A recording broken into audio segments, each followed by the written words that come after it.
Welcome back in my YouTube channel doctor S के साथ commerce वाला में आप सभी को पुनः स्वागत है।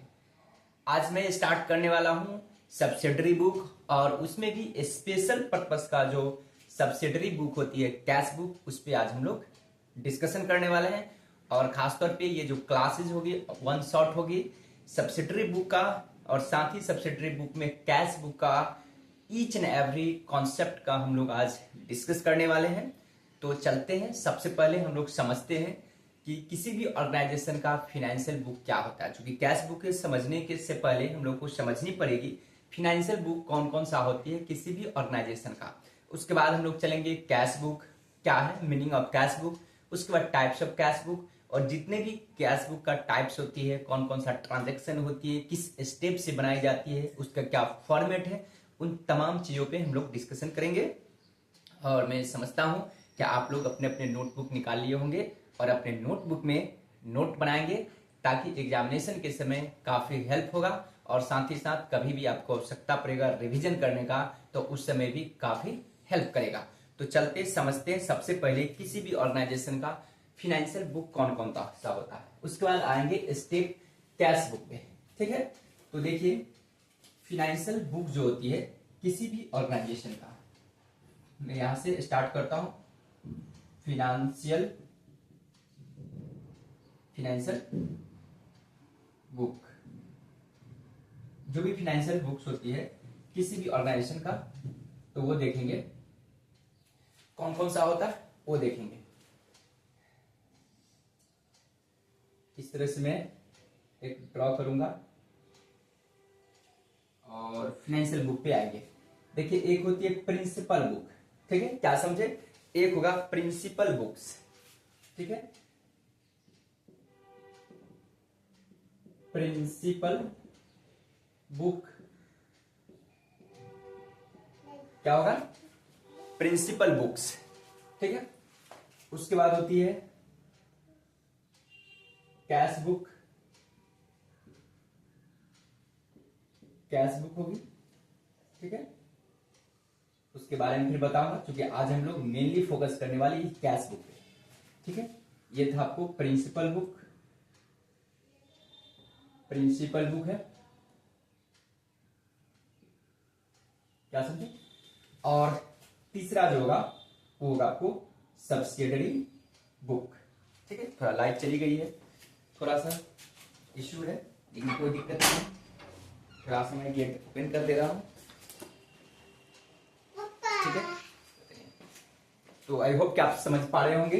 एक होगा प्रिंसिपल बुक, दूसरा होगा कैश बुक और तीसरा होगा सब्सिडियरी बुक, ठीक है। क्या होगा, सब्सिडियरी बुक ये होगा। तीसरा होगा आपको सब्सिडियरी बुक। ऐसे कैश बुक भी एक पार्ट है सब्सिडरी बुक का, बट इसको बोला जाता है special purpose of subsidiary book. इसको एक अलग से चैप्टर होती है, इसलिए मैंने इसको बाइफर्केट करके अलग से मैंने शो किया। अब समझते हैं प्रिंसिपल बुक कौन सा होता है। तो हमेशा याद रखेंगे किसी भी ऑर्गेनाइजेशन का जो प्रिंसिपल बुक होती है वो लेजर कहला जाता है, लेजर, ठीक है। लेजर क्या है, किसी भी ऑर्गेनाइजेशन का एक प्रिंसिपल बुक है। उसके बाद जो कैश बुक होती है ये कई प्रकार की होती है कैश बुक, ठीक है। कैश बुक जो होती है, क्योंकि आज हम लोग इसी पे डिस्कस करने वाले हैं, एक होती है सिंगल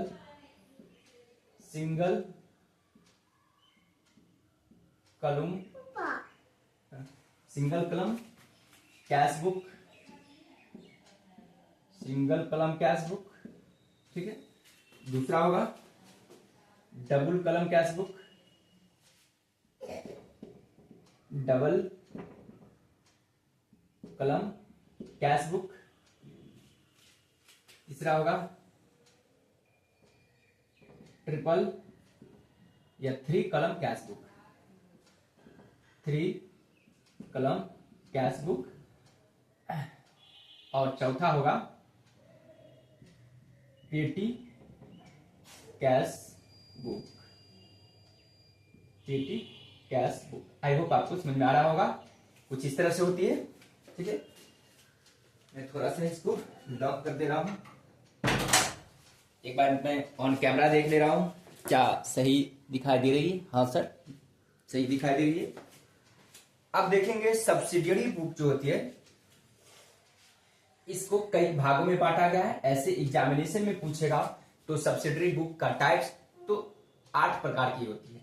यहां मैं स्पेशल 7 लिखाऊंगा, चूंकि कैश बुक को इंक्लूड करूंगा तो 8 प्रकार की होती है। ठीक है, तो सब्सिडियरी बुक में कौन कौन सा बुक होता है उसको देखेंगे। तो सब्सिडियरी जो बुक होती है, ठीक ना, उसको कुछ मैं इस तरह से लिखता हूं। ठीक है, एक होती है परचेज बुक। परचेज बुक एकदम बेसिक से समझेंगे। ठीक है, उसके बाद होगा आपको दूसरा होगा परचेज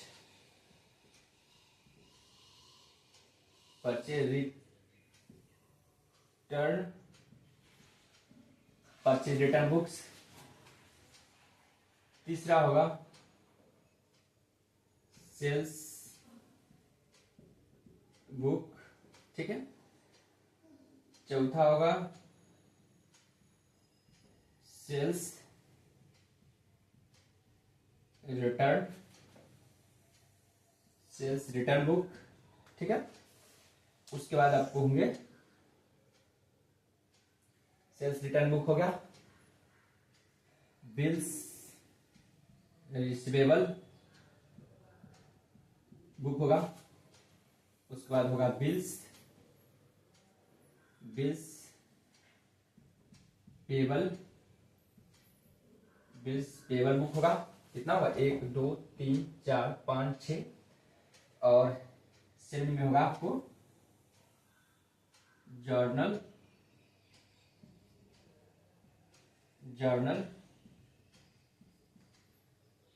प्रॉपर। मैं एक बार ऑन कैमरा देख ले रहा हूं, क्या आप लोगों तक दिखाई दे रही है? हाँ सर, दिखाई दे रही है। ठीक ना, तो परचेज बुक जो होती है, आप समझते हैं परचेज बुक में कौन सा ऐसा आइटम है जो लिखा जाता है। ठीक है, तो हमेशा याद रखेंगे परचेज बुक में लिखा जाता है फॉर क्रेडिट परचेज। ठीक है, इसमें क्या लिखा जाता है? परचेज बुक में ओनली लिखा जाता है फॉर क्रेडिट परचेज। कौन सा? तो यदि हम लोग गुड्स क्रेडिट पे परचेज करते हैं तो परचेज बुक में लिखा जाता है। ठीक है, इसमें भी क्या होगा? इसमें जो लिखा जाएगा फॉर क्रेडिट, फॉर लिखा जाएगा क्रेडिट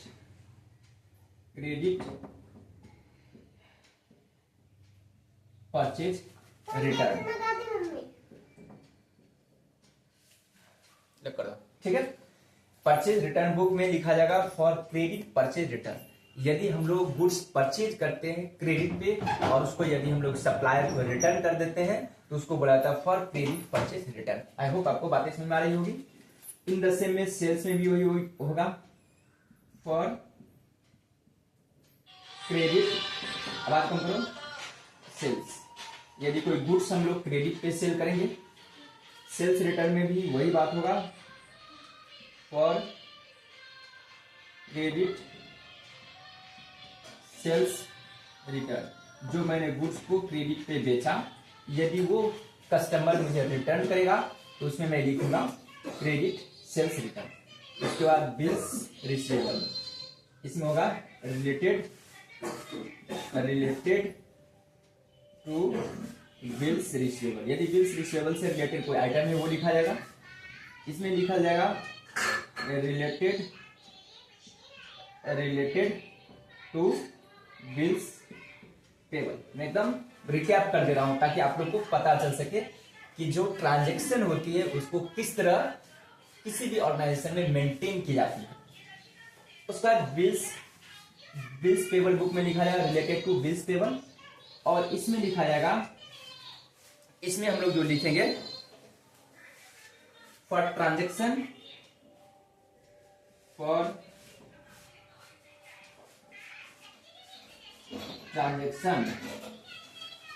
एवं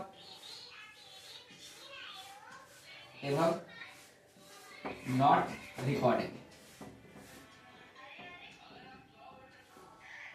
हम नॉट रिकॉर्डेड का मतलब ये समझेंगे कि इन सभी में जो ट्रांजैक्शन नहीं लिखा गया है उसको हम लोग जर्नल प्रॉपर में लिखते हैं।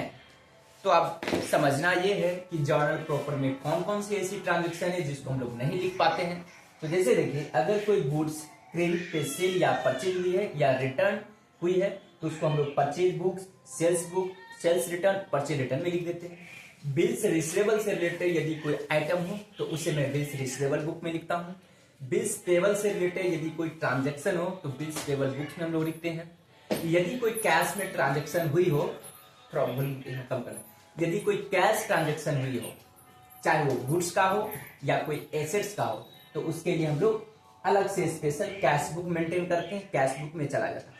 इसके अलावा बिजनेस में कौन कौन सा ऐसा ट्रांजैक्शन बचता है जिसको हम लोग जर्नल प्रॉपर में लिखना पड़ता है। तो देखिए, अब कौन कौन सा ऐसा ट्रांजैक्शन बचा, तो देखेंगे। कोई एडजस्टमेंट एंट्री हो वो बचती है, वो चला जाएगा आपको जर्नल प्रॉपर में। कोई क्लोजिंग एंट्री है वो बचती है, वो चला जाएगा जर्नल प्रॉपर में। यदि कोई ओपनिंग एंट्री है वो चला जाएगा, ठीक है।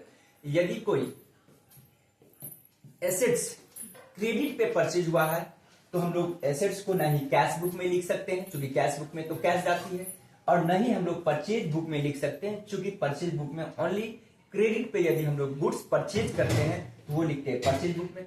इसका मतलब यदि कोई एसेट्स में परचेज करूंगा क्रेडिट पे वो जाएगा जर्नल प्रॉपर, जैसे furniture purchase, computer purchase, etc. यदि कोई एसेट्स परचेज हो रही है क्रेडिट पे तो उन क्रेडिट वाले ट्रांजेक्शन को हम लोग को लिखना पड़ता है जर्नल प्रॉपर।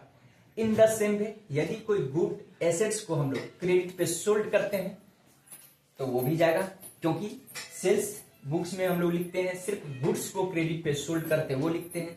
इसका उसको लॉक करो, तो इसका मतलब ये हुआ कि यदि अपने लोगों को यदि कोई क्रेडिट पे सोल्ड रही है कोई एसेट्स, जैसे land, building, plant, machinery, computer, furniture, books, ठीक है, टेबल, फैन, एटीसी, तो उन तमाम ट्रांजेक्शन को हम लोग कहां पे लिखेंगे, जर्नल पेपर में।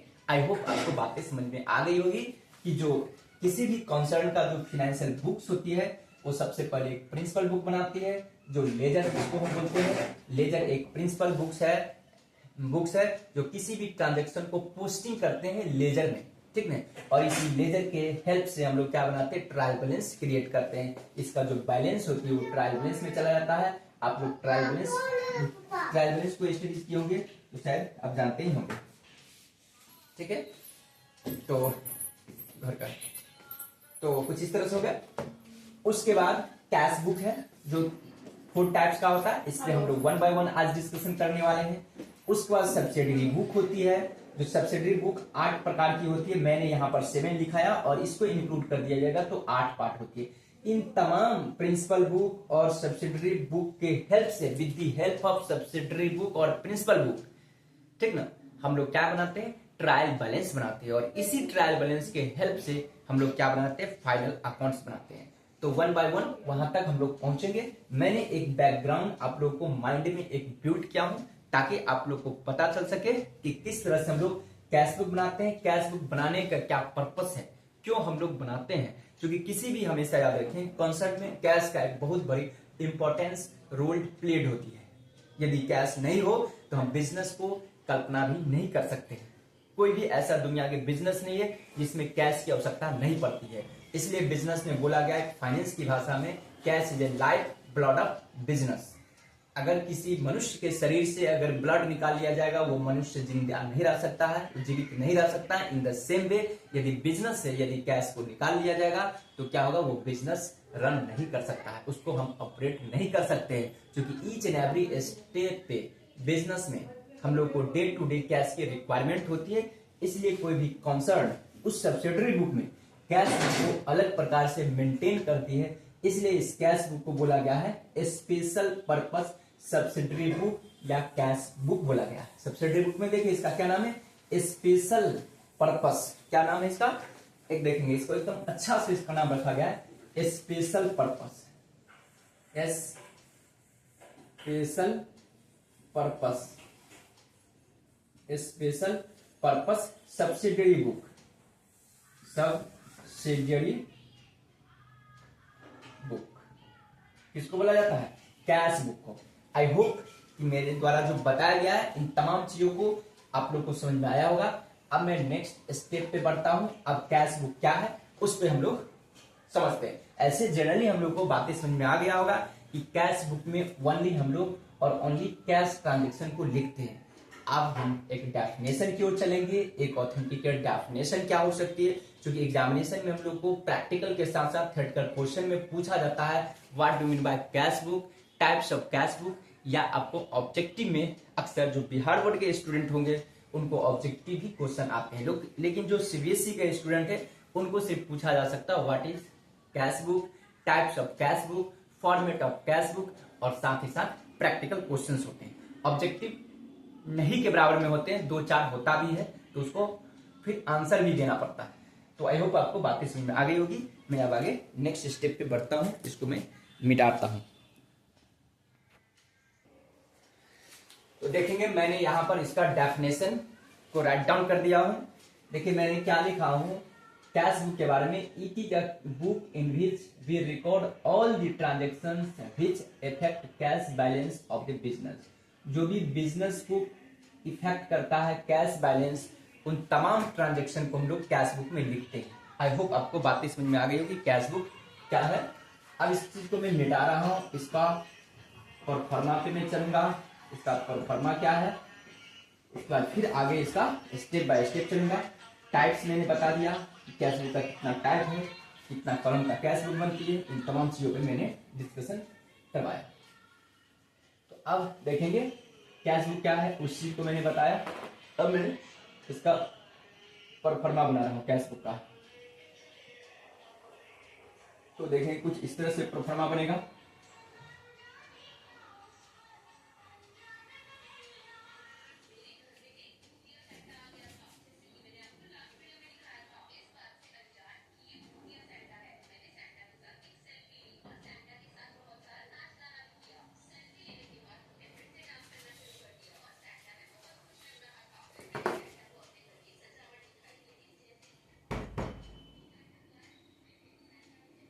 कम कर दो, ठीक है। कुछ इस तरह से बनेगा, एक अमाउंट की कॉलम बनेगा, ठीक है, और एक एलएफ लेजर फोलियो रहेगा, पार्टिकुलर रहेगा, ठीक है। उसके बाद डेट रहेगा, फिर इसके लिए एक अमाउंट की कलम होगा, लेजर फोलियो रहेगा, ठीक है, और इसका भी एक डेट का कलम रहेगा, ठीक है। यहाँ क्या है,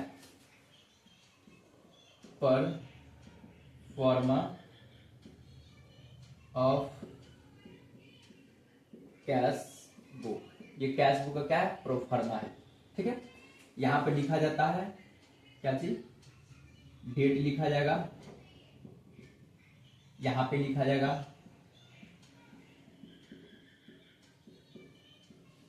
पार्टिकुलर्स, यहां पे लिखा जाएगा एलएफ लेजर फोलियो, यहां पे आपको होगा अमाउंट, फिर यहां पे होगा डेट, ठीक है। फिर यहां पे जाएगा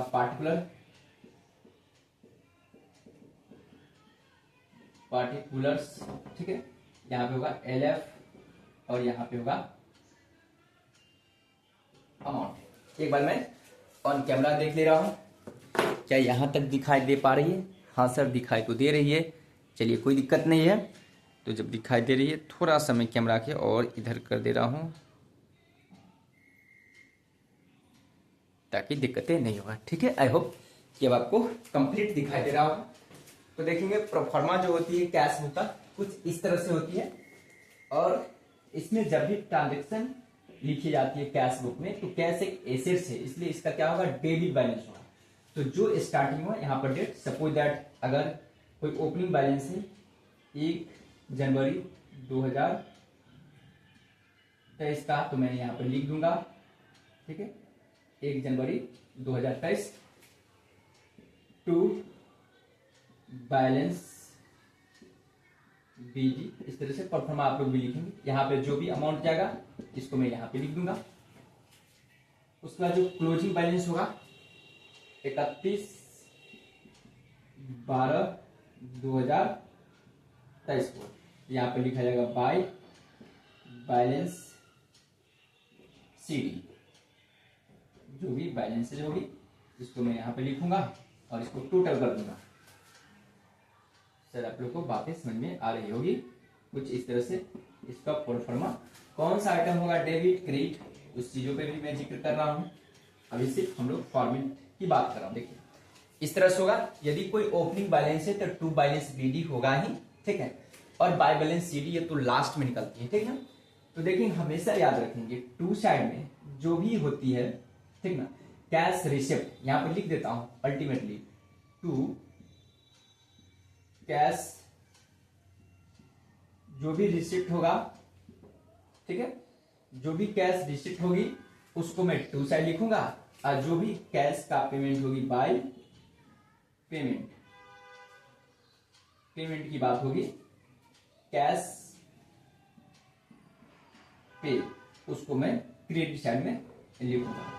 आई होप आपको बातें समझ में आ रही होगी। क्या समझे कि इसका मतलब कैश बुक को डेबिट साइड में जितना भी कैश का कलेक्शन होता है उन तमाम कैश की कलेक्शन को मैं डेबिट करूंगा, और यदि कोई कैश की पेमेंट हो रही है तो मैं कैश को क्रेडिट में लिखूंगा, चाहे वो आइटम रिकरिंग नेचर हो या नॉन रिकरिंग नेचर। मतलब ये चाहे वो डे टू डे से रिलेटेड हो या ओकेजनली ऐसा हो रहा है, कैश का कहीं पे भी इफेक्ट होगा उन तमाम कैश ट्रांजेक्शन को मैं कैश बुक में ही लिखूंगा। यदि कलेक्शन हो रही है तो टू साइड, यदि पेमेंट हो रही है कैश का पे, मैंने यहाँ लिख दिया हूं पे कैश पे, यानी कि पेमेंट ऑफ कैश ये भी लिख सकता हूं, या कलेक्शन ऑफ कैश या कैश रिसिप्ट उसको मैं डेबिट करूंगा।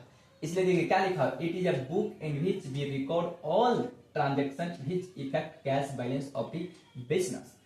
अब देखेंगे फंक्शन क्या है इसका, तो देखिए वन बाय वन चीजों पे मैं फोकस करूंगा। अब देखेंगे कहता है डेबिट बैलेंस, इसके बारे में मैं थोड़ा सा लिखवा रहा हूं notes. Debit balance of cash book, debit balance of cash book is always greater credit balance,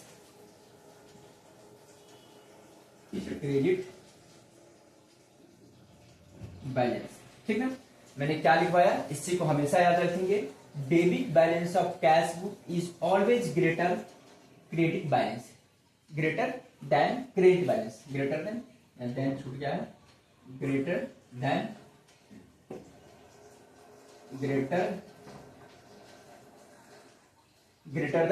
credit balance.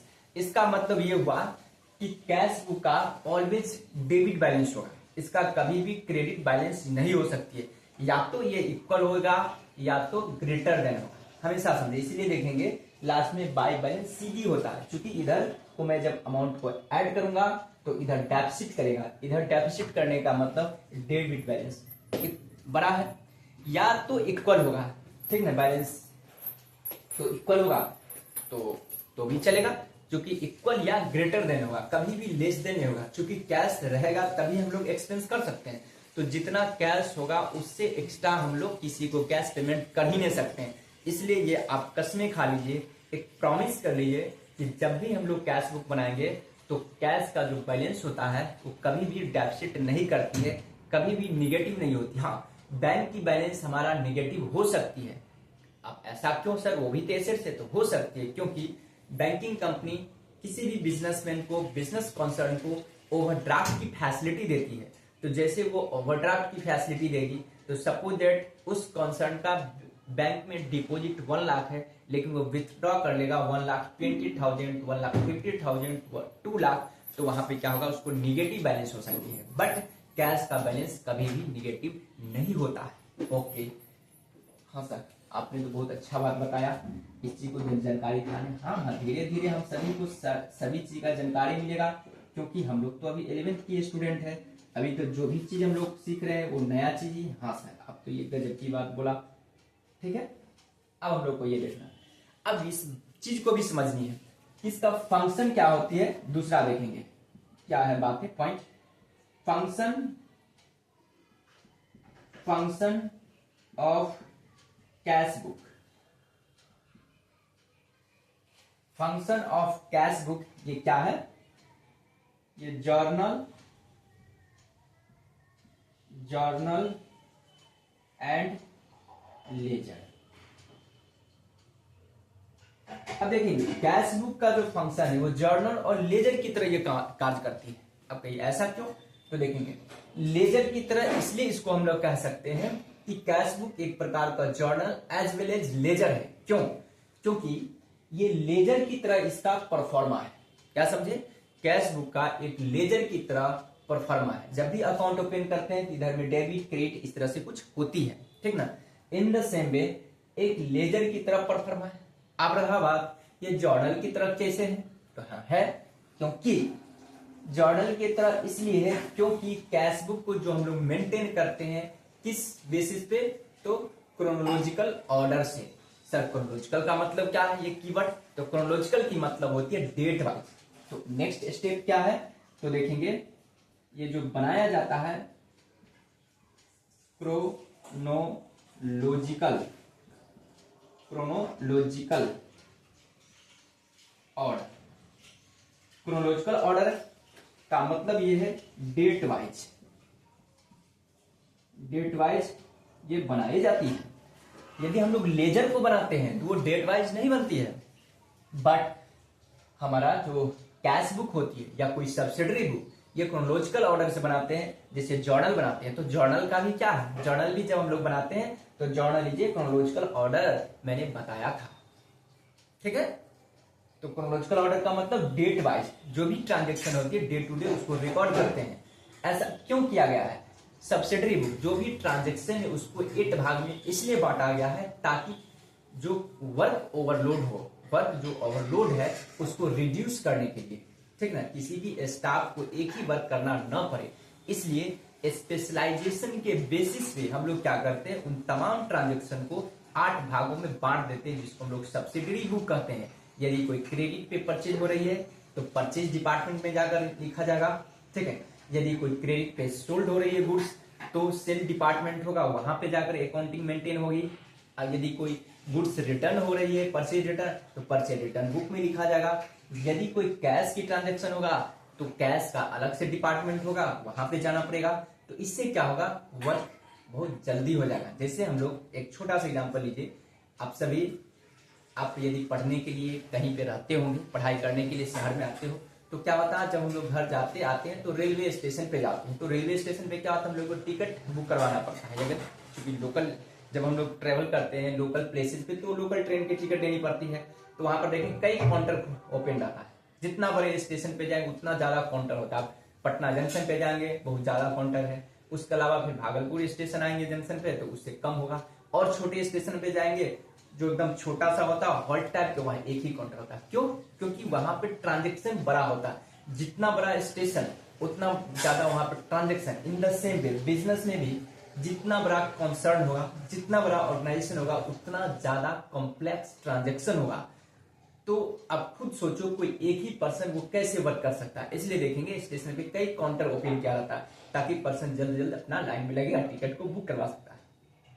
ठीक है, अब कैसे बहुत सारे डिजिटल फैसिलिटी आ गया, यूपीएस का फैसिलिटी है, उससे के माध्यम से भी ओपन टिकट हम लोग बुक करवाते हैं। बट फिर भी ऑफलाइन तो जरूरी है, चूंकि इंडिया है, ईच एंड एवरी पर्सन तो एजुकेटेड है नहीं, ईच एंड एवरी पर्सन को तो इंटरनेट का इस्तेमाल करने आता नहीं है। तो इसलिए बहुत सारी चीज अभी भी होती है ऑफलाइन होती है। इन द सेम वे किसी भी कॉन्सर्न में भी उसी तरह अकाउंटिंग मेंटेन की जाती है। ठीक है, और खासकर अकाउंट का काम जो होता है काफी टफ होता है। थोड़ा भी मिस्टेक होगा, 1-2 जीरो का चक्कर में करोड़ों अरब का ट्रांजेक्शन का घपला हो जाएगा। तो इसलिए यहाँ पे सिस्टमेटिक वाइज क्या होती है, सब्सिडरी बुक बना ली जाती है। ठीक है, और जो भी बच गया उसको जर्नल पेपर में लिख देते हैं। आई होप आपको ये सारी बात समझ में आ गया होगा। इसका ये है टाइप्स की बात करें तो मैंने फाइनेंशियल बुक में ही बता दिया, लेकिन कैश बुक है तो यहाँ पे भी मुझे बताना पड़ेगा। तो देखेंगे types. Types of cash book. CB में लिखूंगा, आप लोग समझेंगे कैश बुक की बात हो रही है। टाइप्स ऑफ कैश बुक, ठीक ना। तो टाइप्स की मैं बात करूं तो कैश बुक का टाइप जो होगा वो देखेंगे कौन कौन सा टाइप होगा। तो एक होगा, मैं इस तरह से कुछ लिखता हूं, पहला में सिंगल कलम, ठीक ना, सिंगल कलम cash book CB,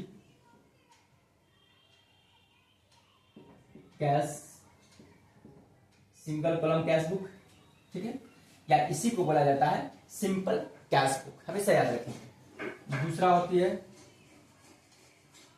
double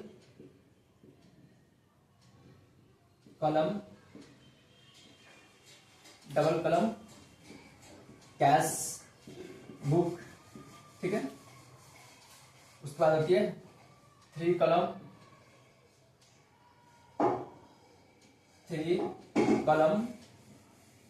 cash book, 3 कलम कैश बुक। और फोर्थ होती है पेटी कैश बुक, पेटी कैश बुक, ठीक है। अब देखेंगे जो टाइप्स है सिंगल कलम कैश बुक, ये इस तरह से बनेगा, ठीक है। इसका फॉर्मेट इस तरह से होता है। डबल कलम का मतलब ये जो अमाउंट होती है एक और बढ़ जाएगा। तो क्या बढ़ेगा, तो यहां पे डबल कलम कैश बुक में आपको कैश और बैंक का कलम हो सकती है, ठीक है, या आपको कैश या डिस्काउंट की कलम हो सकती है, ठीक है। ये होती है डबल कलम। यहां पे सिर्फ होगा आपको कैश की कलम, ठीक है। यहां पे हो सकता क्या होती है कैश, जनरली क्या होती है डबल कलम कैश बुक का मतलब कैश कलम और बैंक कलम होता है, या ऐसा भी हो सकती है कैश कलम विथ डिस्काउंट कलम हो सकती है, ठीक है। 3 कलम कैश बुक का मतलब होती है आपको यहाँ पे कैश कलम होगा एक, ठीक है ना, उसके बाद बैंक कलम होगा, ठीक है, और तीसरा होगा डिस्काउंट कलम होगा, ठीक है। ये 3 कलम होगा, यानी कि अमाउंट को 3 कलम हो सकती है। क्योंकि बिजनेस में जो ट्रांजेक्शन होती है कैश, तो कभी कभी क्या होती है चेक के माध्यम से आया तो बैंक में चली जाती है, कभी कभी ऐसा भी होता है गुड्स सोल्ड भी हो रही है, चेक भी आ रही है, लेकिन हम लोग डिस्काउंट भी देते हैं, तो वहां पर डिस्काउंट का भी कॉलम में जाएगा। कभी ऐसा भी होगा कैश रिसीट हो रही है, उस पर हम लोग डिस्काउंट दे रहे हैं, तो डिस्काउंट में भी जाएगा, कैश में भी जाएगा, ठीक है। आई होप आपको बातें समझ आ रही है। अब ये बात रहा कि पेटी कैश का क्या चक्कर है सर, तो देखेंगे पेटी कैश का मतलब क्या होता है, पेटी कैश बुक। तो देखेंगे पेटी कैश बुक का मतलब ये होती है कि बिजनेस में तो ट्रांजेक्शन का अमाउंट ह्यूज होती है, जैसे 10,000, 20,000, 25,000, 50,000, लाख हो, जितना बड़ा ऑर्गेनाइजेशन उतना बड़ा। या अब एग्जाम्पल लो, सिंपल सा बैंकिंग कंपनी का एग्जाम्पल लो, क्योंकि बैंक में आप डेली जाते हो, ठीक है। अभी आप इंटर के स्टूडेंट हो तब तो बुक्स ऑफ अकाउंट मेंटेन करते नहीं होंगे, आप कोई ऑर्गेनाइजेशन जाते नहीं होंगे, कोई बिजनेस में आप अपना वर्क किए नहीं होंगे, इसलिए आप तो लाइव नहीं देखे होंगे। लेकिन सिंपल मैं एग्जांपल लेता हूं, बैंक में आप तो जाते होंगे, डे टू डे जाते होंगे, या मंथली जाते होंगे, या 2 महीना 6 महीना तक तो जरूर जाते होंगे। वहां पे आप क्या देखते हो, क्या हम लोग 10 रुपया 20 रुपया बैंक में डिपॉजिट करने के लिए जाते हैं? नहीं जाते हैं। क्या 50 रुपया डिपॉजिट करने जाते हैं? नहीं जाते हैं। हम लोग यदि डिपॉजिट करते भी है तो मिनिमम कम से कम 500, 1000, 2000, 5000, 10,000, 50 लाख, 2 लाख, 10 लाख, 20 लाख, मतलब जितना ज्यादा मेरे पास पैसा है मैं उसके अकॉर्डिंग डिपॉजिट करता हूँ। 10 लाख, 20 लाख, 5 लाख तो वो जो बिजनेसमैन होगा वो डिपॉजिट करता होगा, लेकिन हम लोग भी 500, 1000, 2000, 5000 रुपया डिपॉजिट करते हैं। तो ये रहा एक चलेगा। लेकिन आप खुद सोचिए, ठीक है, बैंकिंग कंपनी में तो कस्टमर्स 10 रुपया 20 रुपया डिपॉजिट करने तो नहीं जाता, लेकिन क्या बैंकिंग कंपनी को 10-20 रुपया क्या खर्च होता है? हाँ होता है।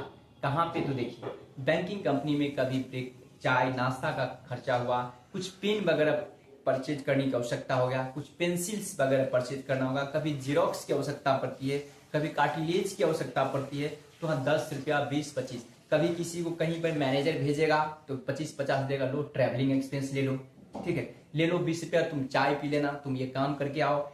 इस तमाम प्रकार की बात हो सकती है। या कभी पान खिला दिया खुश होकर के मैनेजर 5 कैशियर को, अपने हो सकता है कुछ ऐसा रॉयल कस्टमर आया उसको थोड़ा नाश्ता करवा दिया, तो वहां पे 10, 20, 25, 50, 10, 5 ऐसा जो खर्च होती है, उन तमाम खर्च को पेटी कैश बुक में लिखा जाता है। क्यों? क्योंकि यदि वो अपने कैश बुक में 10 रुपया 20 रुपया शो करेगा तो कैश बुक थोड़ा सा भद्दा हो जाएगा, अच्छा नहीं लगेगा। क्यों नहीं लगेगा? क्योंकि जहां पे लाखों का ट्रांजेक्शन है, जहां लिखा जा रहा है लाख रुपया, 2 लाख, 5 लाख, 10,000, 20,000, 25,000, 50, और वहां पे आप सोचिए कि अगर 10 रुपया लिख दिया जाएगा, 5 रुपया लिखा जाएगा, 2 रुपया लिखा जाएगा, 1 रुपया लिखा जाएगा, 50 पैसा लिखा जाएगा, एक जीरोक्स, एक पेज को जीरोक्स करने का प्राइस 1 रुपया लिखा जाएगा, तो क्या आप सोचो क्या अच्छा लगेगा? कैश बुक पे धब्बा लग जाएगा, अच्छा नहीं लगेगा। इसलिए क्या करती है वो कंपनीज, वो बैंकिंग कंपनी क्या करती है, अलग से एक पेटी कैश बुक मेंटेन करती है, और वो क्या करती है, पेटी कैशियर को ऑलरेडी पहले ही 1,000, 2,000, 5,000 रुपये दे दिया जाता है कि भाई तुम रखो, पेटी कैश का तो क्या खुदरा खर्चा, लो तुम 5,000 रुपया, और जब जब तुमको 10, 20, 25, 100 रुपया खर्चा की आवश्यकता होगा तो तुम उसमें से निकाल करके देके चलोगे, और उसमें अपना तुम अकाउंटिंग मेंटेन करते चलोगे। इसको बोला जाता है पेटी कैश, मतलब खुदरा खर्चा के लिए। पता नहीं कि हम लोग अपना घर में भी खुदरा अलग से रखते हैं, चलो डेली का खर्च, सब्जी लाने के लिए ये वो, चाय पीने का ये वगैरह वगैरह, तो उसको अलग से हम लोग अपना लिख के रखते हैं कि चलो 50 रुपया बचा, उसको डाल दो कहीं पे, ठीक है। जब कहीं जाना होगा तो चाय पीने के लिए होगा, ट्रैवलिंग के लिए हो जाएगा, ठीक है। वही 10,000 20,000 होता है, अकाउंट्स में रखते हैं, कहीं पर अच्छी जगह पे रखते हैं, ठीक है। और हम लोग को खुदरा खादरी होता है तो हम लोग जेब में डाल लेते, तो उसका अपना हिसाब भी नहीं करते हैं अच्छे तरीका से, कहीं भी खर्च हो सकती है। In the same way business concern भी वही काम करती है। आई होप आपको बातें समझ में आ गई होगी कि कैश बुक का फॉर्मेट कैसे है, इसका ट्रांजेक्शन को कैसे रिकॉर्ड करते हैं। अब आते हैं एक छोटा सा एक क्वेश्चन लेते हैं, और उस क्वेश्चन के जरिए हम लोग कैश बुक को कॉन्सेप्ट को समझेंगे। अभी तक हम लोग बेसिक कॉन्सेप्ट ही समझे कि कैश बुक क्या है, उसका टाइप्स क्या है, परफॉर्मा क्या है, ठीक है, फाइनेंशियल बुक्स क्या होती है, और कैसे कैश बुक मेंटेन की जाती है। इन तमाम चीजों पे हमने डिस्कशन कर लिया और हमने समझा भी। अब मुझे क्या करना है, अकाउंटिंग ट्रांजेक्शन करना है, क्योंकि अल्टीमेटली मेरा मेन ऑब्जेक्टिव क्या है, अकाउंटिंग ट्रांजेक्शन को रिकॉर्ड करना। ओके, अब मैं एक छोटा सा क्वेश्चन लेता हूं ताकि आप लोग को कॉन्सेप्ट क्लियर हो जाए। अब देखेंगे मैंने एक क्वेश्चन राइट डाउन करवा दिया हूं, और इसके बेसिस पे हम लोग कैश बुक को प्रिपरेशन करेंगे। देखेंगे यहाँ लिखा हो cash in hand, received cash from K bros, paid to Bharat book depot cash sales, etc. ये ट्रांजेक्शन रहा। अब हम लोग कैश बुक बनाते हैं, जो मैंने पहले से परफॉर्मा बना रखा था उसी पे मैं पोस्ट कर दे रहा हूँ, ठीक है। तो यहाँ पे मैं लिखूंगा कैश बुक, कैश बुक, ये मैंने लिख दिया। अब ये ट्रांजेक्शन 2023 का है, कब, 1 जुलाई को, ठीक है। ओपनिंग बैलेंस है तो देखेंगे यहाँ पे होगा 1, पहले तो यहाँ पर लिख देता हूं 2023, 1 जुलाई 1 तारीख को, ठीक है। टू बैलेंस बीडी कितना दिया हुआ है, 9500। अब जो भी कैश आएगा उसको मैं 2 लिखूंगा, जो कैश जाएगा उसको बाई साइड में लिखूंगा। तो देखेंगे यहाँ पे क्या है, receive cash from case Bros, तो पैसा आया 5 जुलाई को, ठीक है। तो लिखूंगा 5 तारीख को, टू के ब्रॉस, ठीक है। के ब्रॉस कितना था, कितना पैसा है, 4,000। यहाँ पे मैं लिखूंगा 4,000, ठीक है। फिर देखेंगे पैसा क्या आया, paid to Bharat book depot 5,000 रुपया, 8 तारीख को पेमेंट किया गया है, ठीक है। तो ये 2023 जुलाई 8 क्या हो जाएगा, बाई भारत बुक डिपोट कितना था, तो भारत डिपोट को पेमेंट किया गया 5,000 में बाई साइड लिखूंगा, ठीक है। फिर देखेंगे कहता है कैश से पैसा आया 11 तारीख को, मैं यहां पे लिखूंगा 11 तारीख ये पैसा आया, तो हो जाएगा टू सेल्स कितना आया, 3200। फिर देखेंगे क्या कहता है अबाउट फर्नीचर खरीदा गया, मतलब पैसा गया कितना तारीख को गया पैसा, तो 15 तारीख को, बाई फर्नीचर कितना का था, फर्नीचर खरीदा गया था 1000 का, ठीक है। उसके बाद कहता 18 तारीख को कैश परचेज, पैसा गया 18 तारीख को बाय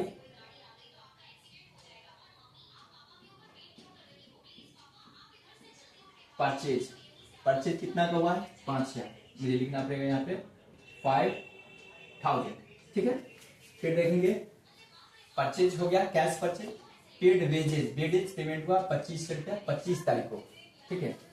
वेजेज वाई वेजेज कितना हुआ है 25 रुपया। वेजेज के बाद क्या है, वेजेज कहता है कैश सेल्स, 27 तारीख को कैश सेल्स हुआ है, पैसा आया टू सेल्स, कितना आया पैसा तो 25 रुपया आया। वेजेज सॉरी वेजेज पे था ये वेजेज पेड है 2500, इसमें अगर कैश सेल से 2000, कैश सेल से जाएगा 2000, ठीक है। उसके बाद देखेंगे यहाँ पे कहता है गुड सोल्ड टू राम, ये ट्रांजेक्शन नहीं लिखा जाएगा क्योंकि राम का नेम, इसका मतलब ये क्रेडिट पे ट्रांजेक्शन है, तो क्रेडिट ट्रांजेक्शन नहीं लिखा जाता है, ठीक है। तो ये ट्रांजेक्शन नहीं लिखा जाएगा। उसके बाद कहता गुड्स परचेज फ्रॉम रोहन, ये भी ट्रांजेक्शन नहीं लिखा जाएगा। पेड सैलरी है 25 से, ये लिखा जाएगा क्योंकि कहता goods purchase from Ram, Ram Rohan से उधार खरीदा गया होगा। यहाँ पेड सैलरी कितना है 25 रुपया, तो बाई साइड में जाएगा। 31 तारीख को है बाई सैलरी है कितना था 25 रुपया, ठीक है। अब मुझे क्या करनी है, ऐड कर देनी है। डेबिट बड़ा ही होगा, क्रेडिट छोटा होगा, तो इसलिए मैं डेबिट को पहले ऐड करूंगा। 95 से देखेंगे 2 4 2 6000, 9200, 9 2 18, 18700, ये हो जाएगा 18700। तो यहाँ भी लिखना पड़ेगा 18700, 18700। या टू बैलेंस बिकी, इसको जोड़िए 5 1 6 6 5 11 11 5 16000, यानी कि ये हो जाएगा 2700, 2700, ये बैलेंस हो गया, ठीक है। एकदम मैं फिर से ऐड करता हूँ 4 2 6 3 9, यानी कि 9200, 9295, तो 9 2 18700। इधर कितना हुआ 5000, ये 575 कहीं छूटा हुआ है, कैश परचेज था ये 500 रुपया, इसलिए थोड़ा मिस्टेक, परचेज था 500, यहाँ पर एक जीरो कम होगा, समझे ना, थोड़ा सा मिस्टेक है। तो देखिए अढ़ाई रहा है 5000, 5000 5000 1 6 5 11, 11500, 11500, 11500, तो इसका मतलब हो गया 11 7, कितना रहेगा 11000, 5 1 6 6 5 11500, ये बचेगा 200 और 11 इसमें से गया तो 700, यानी कि 7200, ये आपको आंसर आ गया, ठीक है। आई होप आपको पता चल गया, क्योंकि यहाँ देखिए 1 2 ये कैश सेल्स इतना था 3200, ये ठीक है। बॉट फर्नीचर 1000 ये था, ठीक। उसके बाद ये 5000 इसका था, कैश परचेज था 5000, कैश परचेज 5000, वेजेज पेड 500 था, कैश परचेज 5000 था, ओहो कैश परचेज था 5000 और ये था वेजेज 500 में थोड़ा सा सुधार डाला, उल्टा हो गया था, आपको था पेड वेजेज 500, उसके बाद उल्टा हो गया, कैश सेल्स था 2500, सेल्स 2500, यहाँ पे 2500 होगा, थोड़ा सा ये सीधा कर दे रहा हूँ, cash sales 2500, goods to Ram हो गया, यहाँ पे ये हो गया, इसका हो जाएगा 1500 और ये हो जाएगा ये, देखिए कैश सेल्स 2500 मैंने लिख दिया, ठीक है। उस पर पेड सैलरी 2500, पेड सैलरी 2500, ये ठीक है। अब मुझे चेंज करना पड़ेगा, देखिए 2595, ये हो जाएगा 10 12000, 12 4 16 3 19200, यहाँ पर होंगे 19200, 19,200। इधर कितना होगा 25, 3,000, 5, 8,000, 8,000 और एक 9,000, 9, 5, 14,000, 14,000 जाएगा, ठीक ना। तो 14,000 जाएगा तो 5,200 यहाँ पे कैश का बैलेंस आएगा, ठीक है। ये होगा 19,200। आई होप आपको बातें समझ में आ गया होगा, ये बैलेंस निकल के आ गया। तो कैश बुक को हम लोग इस तरह से प्रिपरेशन करते हैं। आई होप आपको बातें समझ में आ गई होगी कैश बुक किस तरह से बनती है। Okay, bye bye, have a nice day.